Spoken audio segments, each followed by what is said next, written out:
আপনাদেরও শান্তি বর্ষিত হোক। আশা করি সবাই ভালো আছেন।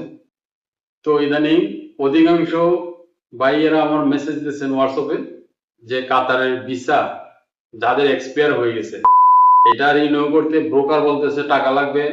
যে এজেন্সির মাধ্যমে গেছিলেন বা যে ব্রোকারের মধ্যে গেছিলেন, যার যে কোম্পানির মাধ্যমে গেছিলেন, ওই কোম্পানির লোকগুলো আপনাদেরকে বলতেছে যে আপনার ভিসা এক্সপায়ার হয়ে গেছে, এখন ফি দিতে হবে, ফি দিয়ে নাকি এটার মেয়াদ বাড়ানো লাগবে।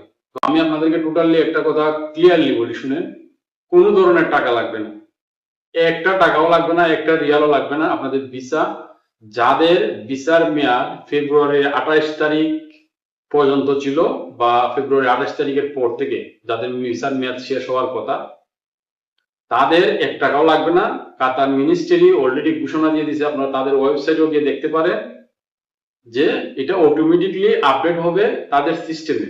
এটা ম্যানুয়ালি কেউ অ্যাপ্লাই করতে হবে না, কোনো কিছু করতে হবে না। তো আপনারা কোনো কোম্পানিকে বা কোনো ব্রোকারকে, কোনো এজেন্সিকে ওই বাবদ কোনো টাকা পয়সা দিবেন না, কোনো লেনদেন করবেন না। আর যারা বলতেছেন যে ভাই আমার ভিসার মেয়াদ ছিল ফেব্রুয়ারির 25 তারিখ, অনেকে বলতেছেন ফেব্রুয়ারির 20 তারিখ, এই ইস্যুটা আপাতত কোনো ডিক্লারেশন আসে নাই বা এটা নিয়ে কোনো কথাও হয় নাই।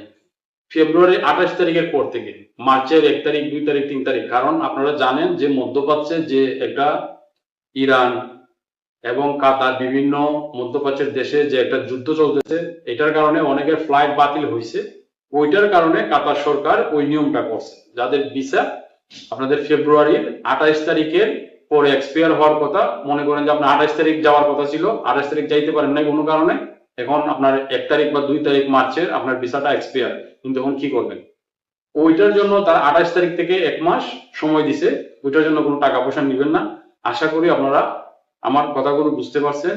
আর বিশেষ করে আপনাদের প্রতি আমার অনুরোধ, যারা বিশেষ করে আমার ভিডিও দেখেন, কাতারে যারা আছেন, আপনারা কোনো ধরনের ভিডিও, ছবি, এগুলা ভেরিফিকেশন ছাড়া সোশ্যাল মিডিয়াতে ছাড়বেন না।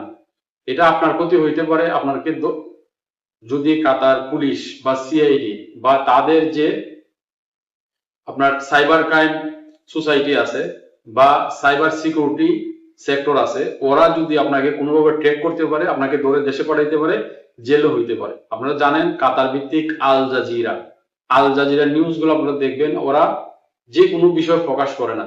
তা আমরা বাঙালিরা একটু আবেগী বেশি, যার কারণে আমরা যে কোনো বিষয়ে ভিডিও তুলে সোশ্যাল মিডিয়াতে দিয়ে দিই, ছবি একটা উঠাইয়া সোশ্যাল মিডিয়াতে দিয়ে দিই। এইগুলাতে কাতারের যে প্রচলিত আইন আছে এবং তাদের যে নিরাপত্তা, তাদের যে সিকিউরিটি,